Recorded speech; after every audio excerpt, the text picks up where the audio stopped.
Dino Biography. Dino, Living High in the Dirty Business of Dreams is a biography of Dean Martin written by Nick Tosches.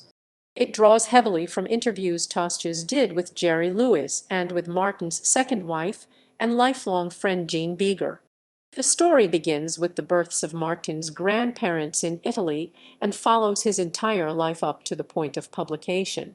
It also includes sections in which Tosches writes in the first person from the point of view of Martin, a gonzo journalism style which would be used more frequently in his later nonfiction works. Critical reception. The Los Angeles Times wrote, "A dazzling stylist, Tosches operates like a bebop sax player, using Martin's resume as his basic melody, then bursting into frenzied improvisational solos as he tries to liven up Dino's lowbrow antic. References